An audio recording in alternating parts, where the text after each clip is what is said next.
This episode of the Doom Tomb Podcast is brought to you by Desert Records, Glory or Death Records, and Sam's the Hot Sauce. And now, on with the show.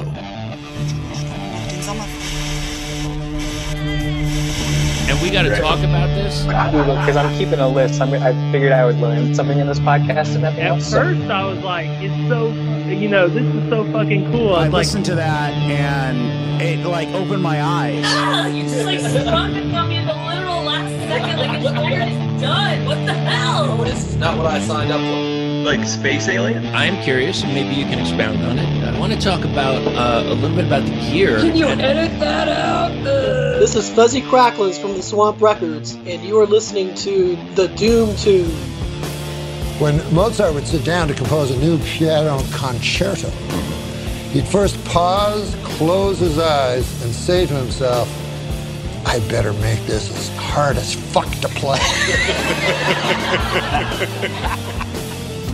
This is the Doom Tomb Podcast, the podcast for all things stoner, doom, and sludge, and psych, and so much more. My name is Chris. I am your host. Hope everyone is healthy and safe out there. And we are going to do this next interview with a band based out of New Jersey, and we'll talk about it in the interview. But also, they have this release out that came out July 16th of 2021. It is called Heavy Everything. Let's get into the interview right now. We're going to go over to New Jersey and Philadelphia for the band Gristmill. They are a three-piece rock band, and they are dense. Is that right? Their music combines 1990s alternative punk and a heavy metal into a hammer of volume that hits hard. I've got everybody from Gristmill. How you doing, guys? We're going. We're great. We're great. I'm dense. Believe me, I'm just as dense. Look, I'm squinting to see this, and I'm trying to figure it out. But I'm gonna put this on the side so we can get to some notes here. Could you please go around the horn and just introduce you and what you play? I'm Tommy. I play guitar and I do my best at singing. James, play the drums. My name is Jesse. I play bass. All right. Thank you, gentlemen. Now, I know that this will probably air after the fact, but holy shit, you guys, man, you're jumping on some shows. This show coming up, Weed Eater, Atomic Bitch Wax, Joe Buck Yourself, which, great name, by the way, and yeah, really Rebel-Matic. So you got 5 bands in a row. I mean, people are going to have a definite bang over the next day. I bet you guys are looking forward to it. For sure. Yeah. It's going to be a good time. Yeah. So tell me, what is that? Is that a Kung Fu necktie?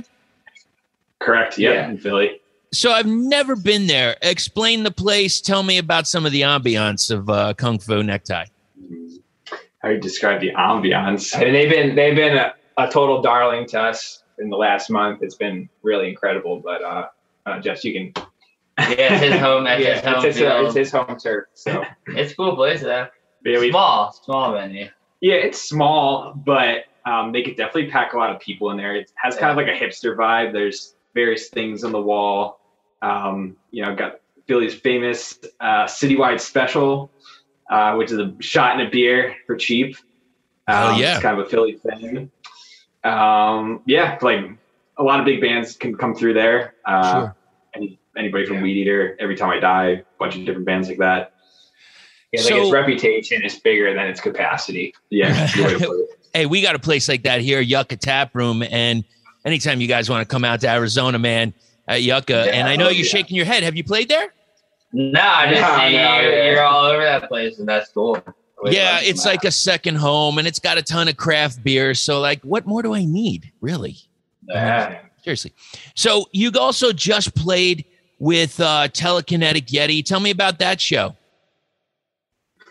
We've really lucked out that this promoter's been throwing us on these shows every week with a couple of days' notice. Lucked out that we could make it happen. Really. Yeah. Some of us, especially Tom, has been bending backwards to make this work out. That was a fun one. They're a really cool band, just a 2-piece guitarist. It's a really special, kind of splits his guitar between a guitar stack, a bass stack, really cool sound. So it was pretty fun. They are incredible live. I know that they, they had a different lineup and they went through some lineup changes and such. I don't know if you're familiar with their material, but did they play any new material on the tour? They did. They're putting out a new record, I guess, in the spring. They said that they played at least one new song in the set, and it was a crusher. Yeah, it was a crusher. Like, all of it's good. And the new song that he mentioned, I can't remember the title offhand, but it was rocking. Right on. But what we do have to talk about that's very important is things that are heavy. And let's just say heavy everything, because that's the name of the latest release. And let's see, what do we got? It was released on July 16th of 2021. Do you mind? Can we get into the tracks right now? Yeah, sure. Yeah. Absolutely. So here's what I'm getting here. I'm getting this sludgy, stoner, doomy blues with a punk attitude that packs this fucking punch. And we kick everything off with Mitch. You're coming out heavy, big, full right away with this interesting, like, raising style riff that really, I wasn't expecting that in turn with the vocal. And it was like such a pleasant surprise.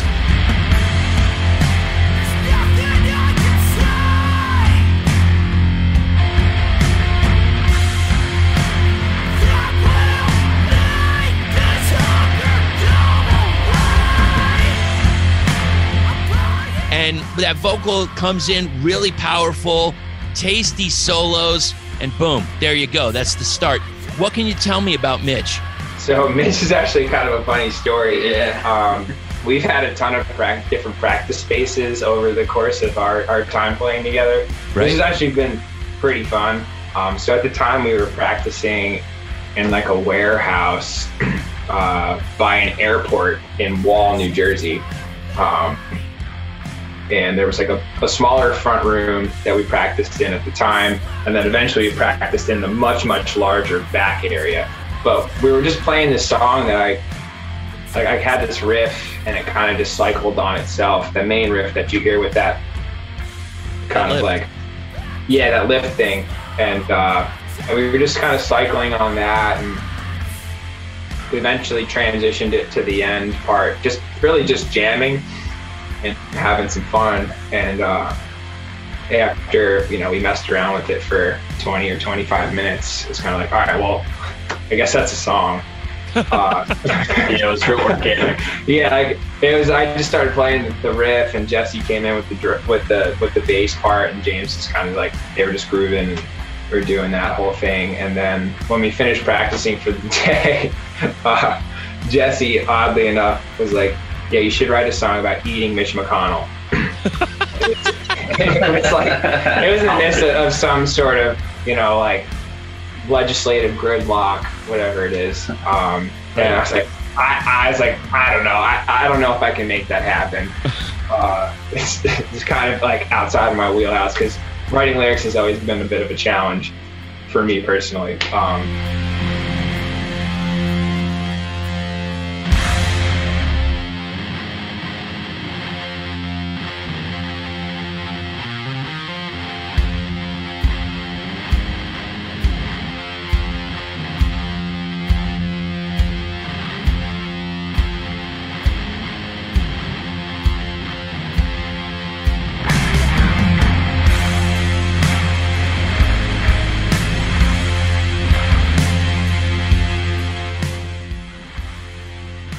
I'm going to try to do this. And like in like 15 minutes, I wrote, there's nothing I can say that will make this hunger go away. And I was just like, it's on. And I wrote the rest. I wrote the rest, and like the lyrics came together in a half hour. And I texted and I was like, yo, Mitch it's fully complete. It's a song. And I would not have guessed in a million years that I would have been able to write the lyrics as they came out in such a short period of time, but it just all came together. So. That's incredible. So, okay, so now if you're going to make a Mitch, first off, I don't know, do you marinate? Is it a dry rub? Yeah, it's only salt, pure salt and vinegar. So because it's fucking sour. Because it's just straight up sour. Vinegar. And is there We had a anything? whole plan, but it didn't go through.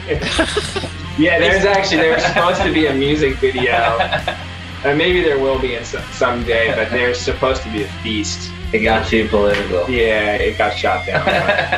Maybe it'll come back around. And before we move forward, what type of condiment would you serve with a Mitch? Mustard. Just mustard and salt. Just mustard and salt. Everything. As unpalatable as you can make that meal, we'll choke it down though.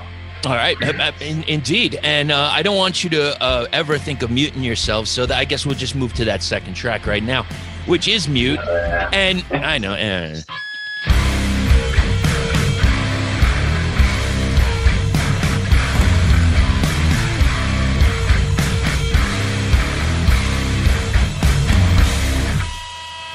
It's another speaker blower though, man. It's like, okay, so here's the thing. Like right off the bat with the first track and going into the second track, you've got this great drum sound. And sometimes I hear bands and I'm like, you know, the fucking riff is there, or some, there's one thing that's like not quite cohesive, but it's all three parts. And this is where I kind of like, I just kind of nodded my head and I'm like, yes. So was there a specific type of miking for the drums for this album? Because it's just so big. We recorded in kind of a bigger room. Maybe that's what it is. Yeah, that could have been part of it. It's possible, because it just sounds huge.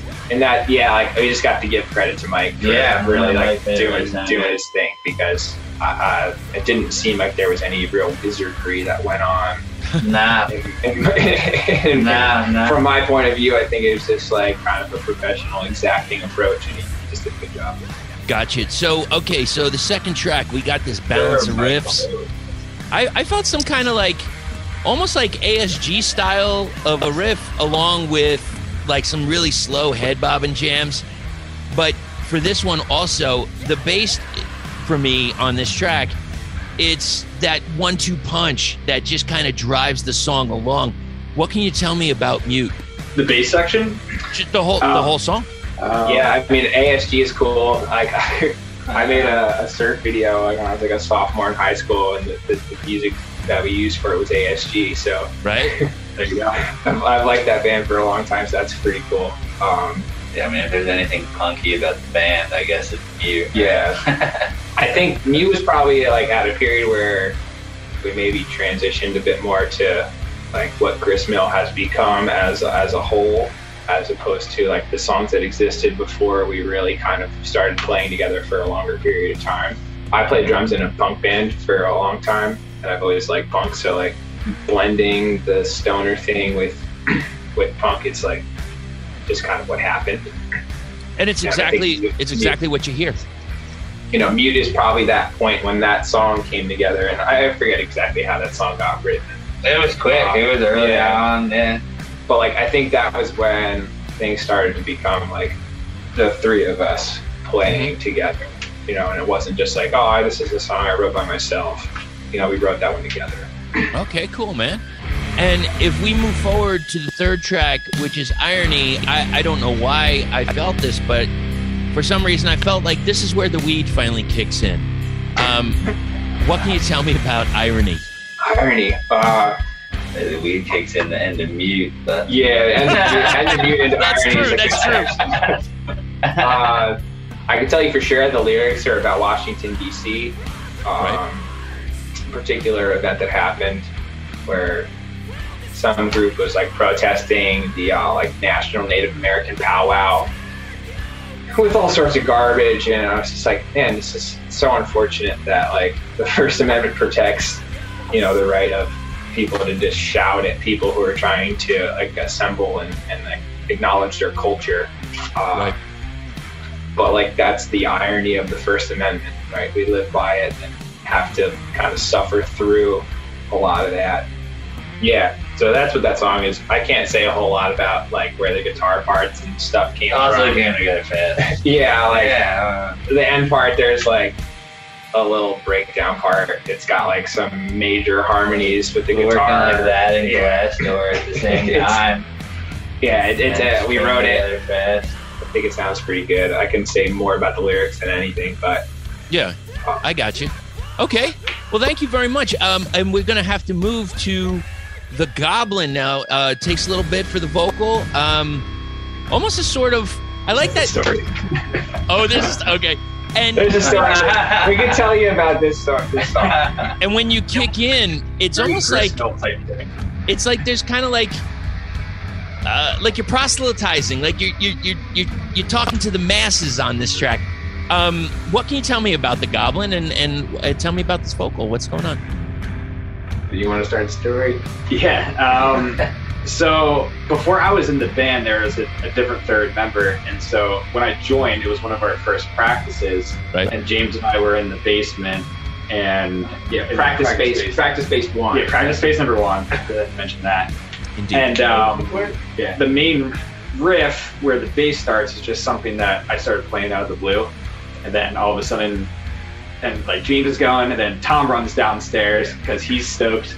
And it kind of just comes together, and for the most part, you run down the stairs moment. Yeah, I was upstairs taking a piss. We were taking a break. I was in the bathroom, and all of a sudden, I heard the beginning of what became Goblin. Sure. And I ran down the stairs. It was like it was like the house was. It was not a ranch, but it was like a single-story house that had a stairwell that went down into the center of the basement, and the basement was the entire footprint of the house. So the basement was big. I came down the stairs in the middle, hooked around back to where we were playing. I was like, Jess, like, is that a song? He's like, no, I just made it up. I was like, keep going. And then we just started playing it, and that became a song. That's great, man. You never know.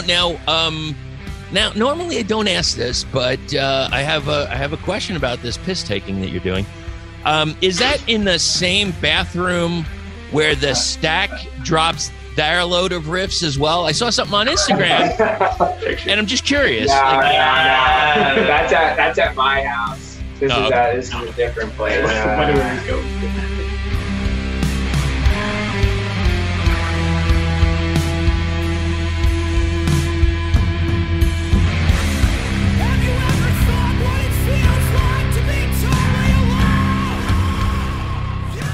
Doom Tomb will be right back after these words.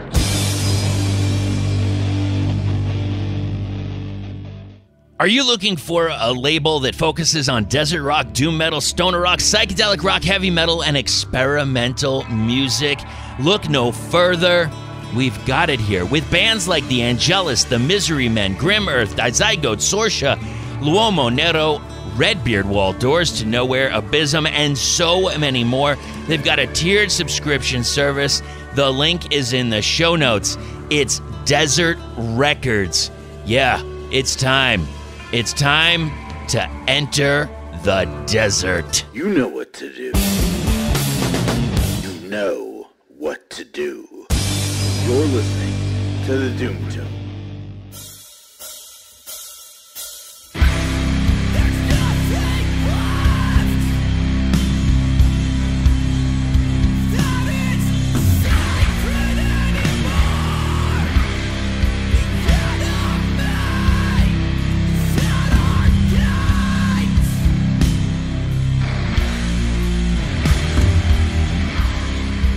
And it kind of just wrote itself over time, but really the notable part about that song is we were practicing at practice spot number 1 in the basement, same basement that the Goblin kind of formed out of, which for the record, the Goblin's about outer space. It's not about me. Mythological creature. But, you know, it was hardwood floors. It was an old house, a cool old house. And all of a sudden we hear footsteps upstairs, and there was always people kind of coming and going because everybody was always hanging at the house. And you know, we hear footsteps, and James behind the drum sets, and I was like, "Yo!" And he was come on down. Yo, come on down. And he was like, Oceanport Police Department. We're like, I jumped over the bass drum, ran up the stairs. The guy was like, are you wasted? I was like, not at all. I haven't even drank a beer. Like, this is like the second band practice we had. And we go out, there's weed, like, there's shit all over the house. And they came in the front door and walked right down just like an alleyway, right to the basement door. Boom, boom, boom. And so I got them outside and ended up getting a ticket for noise ordinance. It was like $100, something like that. It was before there was storm doors in the backyard, and it was before I had soundproofed it. Right. They honestly they got me outside and they were like, what the fuck were you guys doing down there? They were like, it was so loud. And I was like, we're band practice, our second one. So, you know, when I hear something like that, it's like you got to take. And that. They came in unannounced. Did they give you an actual ticket for it? Yeah, I had to go to court. Okay, I hope you can hold on to that ticket, because if you ever do like a physical product, that has to be a picture that is in like the liner notes. Man, maybe they can reprint me one. Maybe I can go get a new one written. That would be great, because it's like, look, I'm sorry, we play loud, and you know we play Doom, so yeah, it's a no-brainer. Yeah, they didn't know what was going on. He really didn't. He was like, he didn't think it was music going on. Yeah. So if you listen to the lyrics to that song, it's about the police coming into your house. Right. Without really any reason, because a noise ordinance certainly isn't an exigent circumstance if you want to get legal. Very good. Okay, so we're gonna move forward to probably like the longest track here, Glass Door. Got this really bluesy guitar solo, which I really find very interesting when I hear a band that I hear one thing and I'm like, I don't know if this is gonna carry through the whole album or not, and it doesn't, because you're mixing up styles and combinations of how you're playing the guitar, and I just felt a lot of blues in this track. What can you tell me about it? That song is the one song that's like a particularly like personal song. It's about like an old relationship long before I got married. Okay. Yeah, like we kind of started writing it, and then that end part kind of just came together without too much of a hassle. I had a kind of a basic structure. That's another, like, that all happened in the same time frame, I think, as like Mute and whatnot. I feel like that all kind of came together in like a pretty Irony, I think I said before, Irony. Yeah. We're working on Irony. I know that like the beginning part, I had probably seen Sleep with You in Portland. Oh yeah. And they opened up with like the first 20 minutes of Dope Smoker. And he played like for 5 minutes in the dark with just like that beginning part. Oh shit. Yeah, like, are they going to play this whole song? Are they ever going to like turn the lights on? Because it was 4:20 in Portland, Maine, kind of a legalized area. So we're like, oh man, this might be the time they play this entire hour. That's the least where my head was at. But that's fantastic. What tour was that? The tour with Bellwitch? No, there was no opener. It was just them. I think it was shortly after the Bellwitch thing. Oh, but I remember just like listening to like him play that kind of like almost like a super tone rolled off beginning part, and I don't know, I guess I just ripped off the beginning of that. And then a song came out of it. So what you're telling me is you got inspired by other... I got inspired. Yeah, you can say I got inspired. Indeed, you did. What can you tell me about Interlude?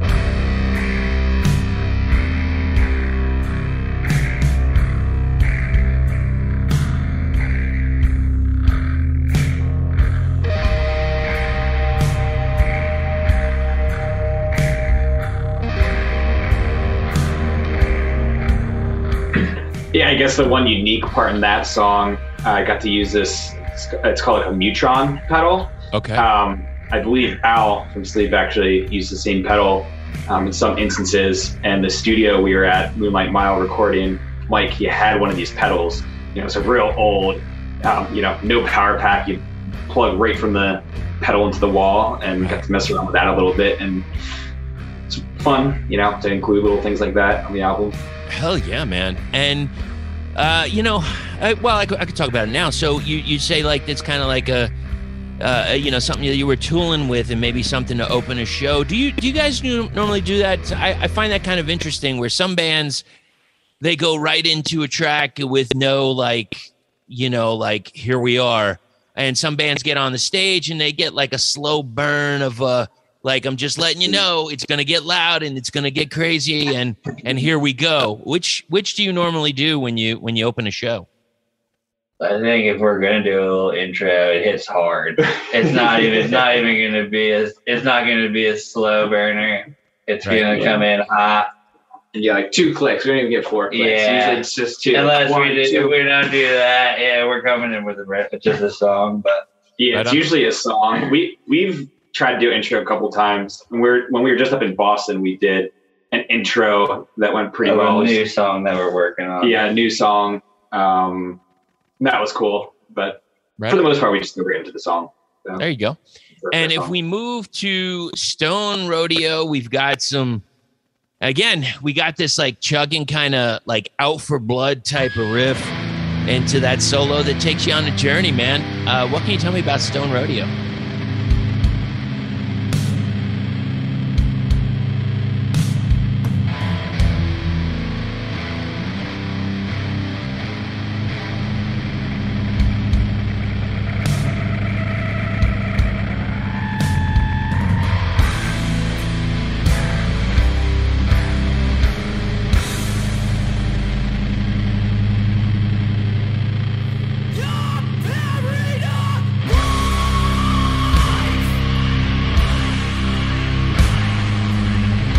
We had like tons of stone dumped in our driveway, so I had to shovel.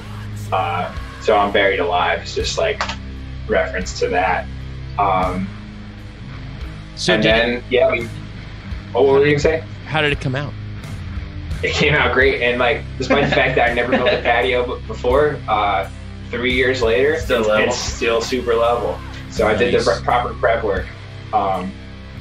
If by chance you have a picture of it, I'd like to have it, because I think that might be the picture that I put on for the episode. Okay. Yeah. If I could actually sit down on the bed. Yeah, we'll give you a cheers. That'd be awesome.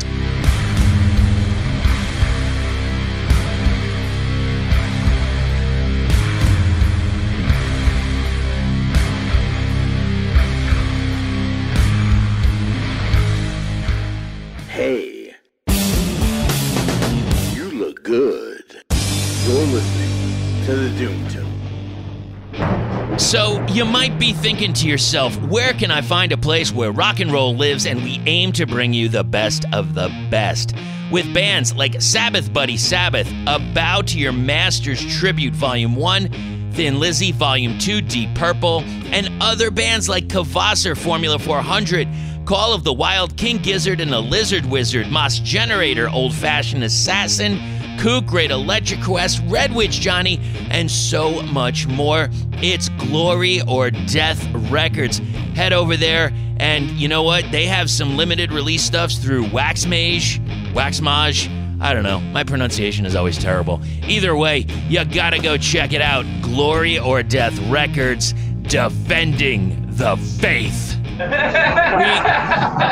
So I have above me is a bunch of male Mormons, like elders or whatever, and then below me are the female Mormons. I got them upstairs and downstairs. They're the sweetest people to have as neighbors, and they don't cause trouble. This is the silliest thing, but I have like at night, one night. I don't know. Maybe we should start. Maybe okay. Whatever. We'll get into it. So one night, my wife and I are on the couch and we're watching something, and we're having a smoke and just chilling out. And I'm like, I hear a flute somewhere. I hear a flute, and she's like, it's the weed, it's the ice cream cake or whatever. It's that hybrid shit, man, that you got doing. And I said, no. I hear a flute. And so and of course, I pause the TV. I don't hear anything. I hear it again. So I pause and I say, you hear that, right? And she says, where's that coming from? We go outside. There's one of the guys upstairs plays the flute on the porch. And it's like just such a surreal thing. Like, when do you have a neighborhood where like somebody's playing the flute? Yeah, exactly. I can totally understand your mindset. I've had like those high moments where you're like, wait, is this really happening? Or am I imagining this? Well, dude, it's like the same thing. Like, so I take a good hit because I'm going to chill. And then my wife says, oh, by the way, you got to walk the dog. I'm like, okay. So that just means that I'm going to run into like 15 people as I walk the dog. and it's just going to be like kind of a, hey, man. All right. We here at the Doom Tomb Podcast love our hot sauces, and that brings us to our latest sponsor, Samsa House. Handcrafted in Austin, Minnesota by born and raised local chef S.T. Hastings. It's all natural, vegan, gluten-free, and no added fillers, with an emphasis on sustainability. Let's talk about them. You want some cherry wood smoked sauce for the masses?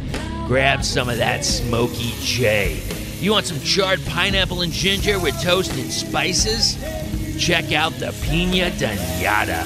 And if you want fermented orange habaneros and garlic with a blend of vinegars, it's gonna funk you up. You want that funky garlic. It's time. Click on the link in the show notes. Get over to Samsa House and let them sauce you up. I'm freaking out, man. I took too much. You're listening to the Doom Tomb. What can you tell me about Loon?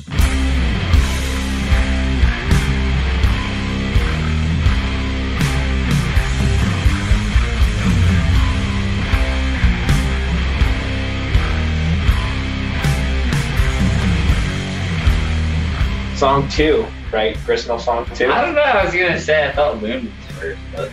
No, it Remains was first. That was the first one, because I wrote Loon after. And then Loon came into play. Yeah. It was the same section time. They're the earliest, the first stuff that we played. Yeah. Are you familiar with what loons are? Do you know what a loon is? I apologize, I don't. Explain.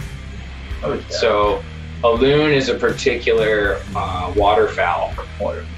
And I spent a lot of time in the Adirondacks. Right. And loons make this crazy noise, usually at dusk. But the imitation? No. Yeah. Oh yeah. Well.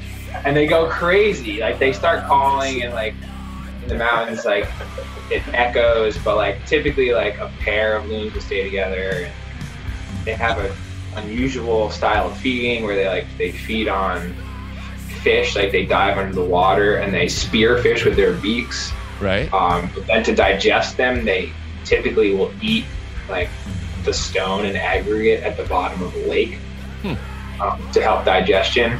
So as a result, like fishermen who lose tackle, like in lakes, like lead tackle, the loons will eat it. And it's just not good. They get tangled up in fishing line and whatnot. So like in the Adirondacks, it's like popular to like really mind your stuff with fishing line, and you don't use lead tackle. But the bird itself is incredible to witness the sound. So if you look up the sound of a loon, I think you'll understand even through a computer speaker. All right, I think maybe we'll have to add that into the editing. We have a sound bite on this right stupid pedal. Yeah, go ahead. Hold on, it might take a second though. That's okay. It's some guy talking to. Yeah.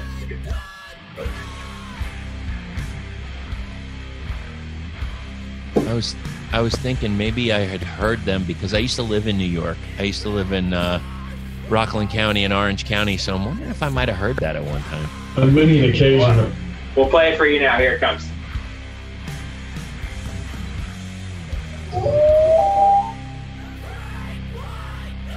Okay. It's a small soundbite. That's kind of eerie, dude.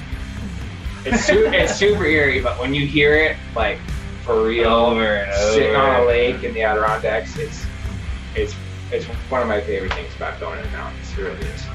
That's it, man, being one with nature. Now, first, I want to thank you all for giving me this time and really working around my schedule as well. I know it's been a little silly, and we've got a few fights and things like that we had fires that we had to put out. But I have a few more questions before we go, if you don't mind.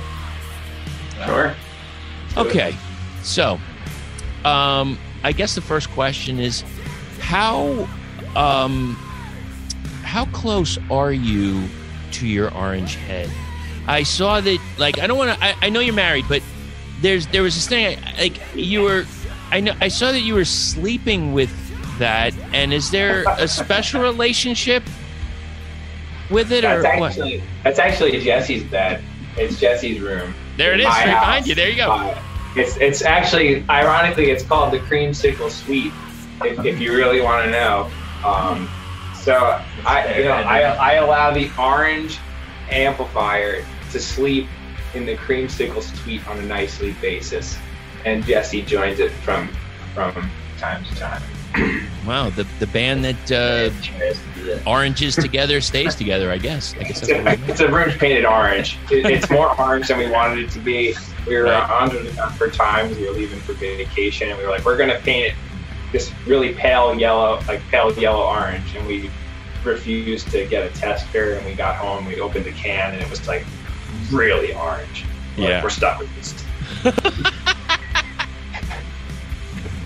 Could you also, I saw one other thing, and this is all on their Instagram page. You can check it out. I'll put a link in the show notes. Could you tell me a little bit about the Fuel the Fight compilation? What? Wait, what did you say? Fuel the Fight. Yeah. Wait, what was Fuel the Fight? It was the Philly, the skateboard. No, like long before that. The fundraiser. Yeah. Oh yeah, I was confused there. Yeah, so my buddy Ryan, his girlfriend, I don't know if the band's still active, but this awesome band, Madeline Gauze, and she was putting together this compilation album of just a bunch of different Philly bands right in the beginning of the pandemic, to benefit like frontline workers at the time, and it's donation for people to purchase the album, and we threw a song on there, so it was really definitely a cool thing to be involved with. Is that on Bandcamp right now? It probably is still up. You can shoot you a link. Yeah, that'd be great, because anything to help people, I'm down. I'm down for that cause. Frontline workers, man. It's been a beast, a long beast. And hey, do you remember that special time when they said, "Hey, if you just stay home for like 2 weeks, we're gonna flatten the curve"? Remember those beautiful times? Remember that? How that worked? Yeah, if you would have told us like, "Oh, it's good for like over a year," you would have freaked out. Like, what? Hell yeah. Now, we're going to go back not a year or two, but several years back. I wonder if you have any memories of this. It was one of the first posts you had. And this is, we're talking about March 30th of 2018 at the Saint. Have a Good Season, Sun Voyager, Gristmill, and to top everything off, the motherfucking Munsons, which bring houses down everywhere. What can you tell me about that show? Yeah, so that's our good buddies, Sean and Mike Goodwin. That's my good buddies for a long time. We went to high school together. And they're from Ocean Township, New Jersey. That's where we're at right now. Right. And yes, they put the show on. They were coming back to play. They were recording an album with Mike at Moonlight Mile, where we actually recorded Heavy Everything. And they were in town to record and play the show. And it was our first show that just lined up to be our first show as well. And that was before Jesse was actually in the band. It was the only show that we had without Jesse. Right. I was actually in the audience. So yeah, Jesse was there. Yeah, Jesse was there. I saw them, and I was like, I never saw Tom sing before. Jesse was I've actually there. never seen Tom play bass before. Yeah, it was my first show ever. I've never played live before, so everything was pretty fresh in Gristmill's life. But yeah, Mike and Sean are my longtime buddies. We go way back. Incredible. And to set the record straight, Gristmill would not exist if it was not for Sean and Mike giving. Yeah. James really the opportunity at that time, because he asked me if I wanted to play music because they had an opportunity to play a show. Right. And I was on the outside of that whole thing until that opportunity arose. And, that was the impetus for us to like really put our nose to the grindstone and start playing music. Hell yeah, man. Just let's see, what do we got? We still got some time here. Gristmill itself. What can you tell me a little bit about the name? It's a restaurant. That's where it came from. Yeah, my grandma used to take me to the Gristmill. There's an old restaurant in town. Yeah. That was a house with a water wheel. It was an old Gristmill. What was the cuisine? Was it like comfort food or what? Yeah. American Tavern.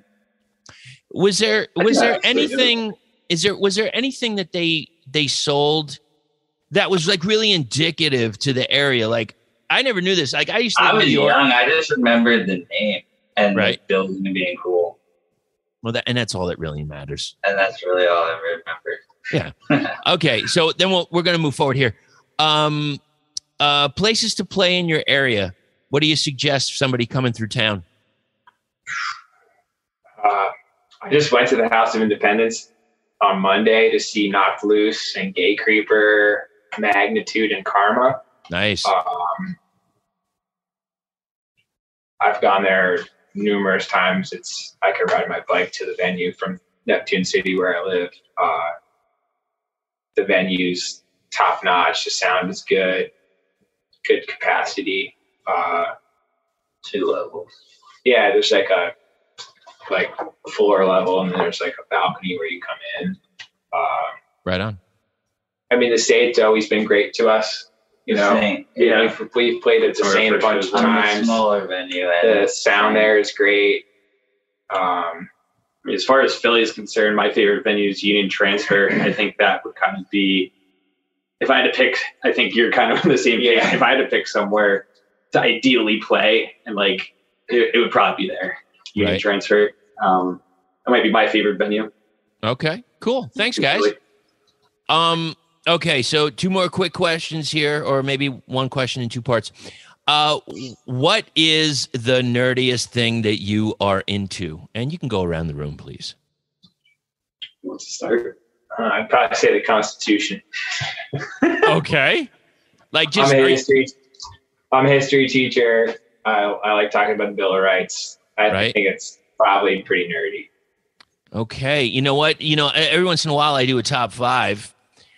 Top 5 things that you want to talk about, whatever it is. Anytime you guys want to come on, you're more than welcome to. But what about the top 5, I don't know, bills of rights? Can we do that? Can we do that as a top 5? The top 5 rights? Well, not right now. Not right now. If we're strapped for time, we'll just go 1, 2, 4, 5, 6, 8. You know what? I was just 2, 4, 5, 6, 8. No. Yeah. There you go. We'll say 1, 4, 5, 6, 8. You know what? It's funny you say that, because I was going to say the exact same numbers. Believe it or no, don't believe it. I have no idea. I'm lucky. I know what one of them are. 4, 5, 6, 7, 8. No, not 7. It's not, 7. Forget 7. We don't need 7's. Not that important. 5, okay, 6, fair enough. 8. Now, okay, so we've got, like I said, pandemic. Weird shit going on. People screaming and yelling in the streets. Zombies. death, apocalypse, everything. So we got the zombie apocalypse happening. What weapon do you choose? I feel like my answer is pretty easy for this one. Mine would be a bow because I used to be on an archery team. Holy shit, you're gonna be struggling. Well, I mean, I was on an archery team for many years when I went to camp, so I feel like I could pick a gun. Your base. I could pick a gun, but if it was a little more interesting, I don't know. Well, and I'm proficient with it. Look, was okay. Now hear me out on this, man. What is it, Jeremy Renner? Watch Walking Dead, you know? What's the superhero? What's his Arrow? Is that Jeremy Renner? Oh, Hawkeye from Hawkeye. Whatever. Yeah. But yeah, I mean, look, he's doing his damage. I think that's a worthy choice, sir. Yeah, the zombies can't hear you. You're not alerting them. Right. Albeit, you have an issue with like ammo, I guess. But yeah, I think it's like a tank. I mean, that would be ideal. Just roll up in the tank. Okay, so we're gonna go with bow and arrow and a tank. Yeah. Okay. Well, we got a third option. You put it that way. A solar power tank. A solar power tank. Wow, you're getting high tech here. Okay. Well, yeah, so what is he looking for? Is he looking for a weapon? I think he's finding his weapon. Yeah. This is the third weapon. Oh, dude. That is. It works good in all capacities. This way, and then also this way. It's a real smasher over the head. I gotta say, that is a definite weapon of choice. I've seen many people use it. I know Lemmy used it for years, and that's a definite keeper. And shit, we might have to put that on. We might have to just put that part on social media for a video for this, just to show people the best weapon of choice. Don't get me wrong, the tank, the arrow, great, but that's great. And finally, I know Halloween is coming very, very soon. So, a quick question: which have you chosen a costume yet? Or if you haven't, do you have one that was a favorite? I think my favorite would probably be, I used to have this huge otter mascot costume. Okay. So like, think of like a college sports game or professional sports for that matter. Sure. It was basically a costume like that. The whole backstory behind it, and full head, had a big tail, full body thing. That thing just struck it out of the park every year. That sounds like something that you definitely would wear, like that's a northeastern Halloween costume. Yeah, it doesn't work in the Southwest when it's still 95 in October. No. You said why? What happened? Why is it on the floor? I don't understand. Well, I'm passed out right now. Okay, anybody else? You got a favorite Halloween? I was going to say, I haven't participated in Halloween in a while. Unfortunately, I just smoke weed and drink beer on Halloween, give out candy. Fair enough. That sounds about right. So when you're going to his house, just know that if you take one piece or 10, he's not going to know the difference. Yeah, I'm a bowl on the front porch guy too. Take it all. There you go. All right, and finally, sir. I guess my favorite Halloween costume of all time is my wife was a disco ball one year for Halloween, and she bought this like 4-foot balloon on Amazon or something stupid, and we blew it up, and then we like paper mache'd the balloon. Oh my god! And then hand cut all these little metallic flakes, and then popped the balloon after the paper mache dried, and we strung like shoulder straps, and she was inside of it. It got destroyed. I gotta say, but it was great. Between the doing stuff with the stones and this, you're not a DIY idea man here. He's our guy. Stone Rodeo. All I gotta say is Stone Rodeo. That's it, man. Alive. All right, guys. I want to thank you so much again for joining me. And how can everybody find all things Gristmill and buy your stuff and see what's going on in your world? Find us on Spotify, Bandcamp, basically any streaming platform. Working on some more merch options. We have shirts now we need to get up online. Details to come on some vinyl soon. Anything I'm forgetting here? Yeah, no, that's it. Find through our Instagram. There's a link tree. Instagram is probably the best social media source for sure. Right on. All right, guys, thank you so much, and we'll talk sometime soon. Maybe we'll get a little more detail on that top 5 Bill of Rights there. Sounds good. Hell yeah. Take care, guys. You know your rights. Thank you so much to the members of Gristmill. Now, we talked about the track that I'm going to play, and I don't exactly know yet which marinade or condiments or whatever. Either way, it's going to be a bitter dish. Let's hear the first track off of Heavy Everything. This is Mitch.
Thank you so much to everybody listening. doomtombpodcast@gmail.com is how to reach us.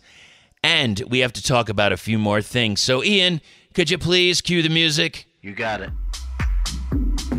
Sorry. Here you go. Thank you, sir. All right, that was Ian, and he produces all things Doom Tomb and creates all the extras. You know, those little sound effects, those little snippets. He is a master at it, and I appreciate working with him each and every time. We have to talk about a few more things, like Planet Mammoth presents at Yucca Taproom on Tuesday. I know it's a school night. It's October 19th, but it is high time that you get out. Get to these shows, support the bands, especially a touring band like Formula 400. They're going to be on tour. And also, the band Grail will be making an appearance. Yeah, if you haven't caught them yet, it's high time you should. A bunch of young guys that are creating a lot of waves in the Sonoran Doom scene and all over the country. They have some incredible material out, and they are going to be bringing that to Yucca Taproom on October 19th. But that's not all. We also have Secrets of Lost Empires. If you are not sure of them, I done interviews. Well, I did an interview with Secrets of Lost Empires, Grail, and I even did an interview with Formula 400, except nobody can hear it because, for whatever reason, I didn't get the recording right. But hopefully I'll get a chance to interview them when I see them. It's October 19th, Yucca Taproom, and Secrets of Lost Empires has Joshua Mathis. His artwork is incredible. You must check it out. And John Quinn, who is also in the band Mosara. That's Yucca Taproom, October 19th. You're gonna wanna be there. Also, craniumradio.com. I have a show 6 to 9 p.m. Eastern Standard Time each and every Sunday. Highly suggest you check it out. It might go long. I might play a mix of stuff. I never know, but I know it's going to be stony and doomery and sludgery. And though I know those aren't words. Well, they might be words. I'm making the words right now. I should put those in the dictionary. Oxford, I got to give you a call. All right, everybody, thank you so much. We got more interviews coming up down the way. And, of course, Mammoth Mondays. Don't forget about that. Thanks, everyone. Take care. We love you all. We'll see you soon. Take care of yourselves. Get out to those shows. Buy that band merch. Support your local scene. And don't forget to stay heavy.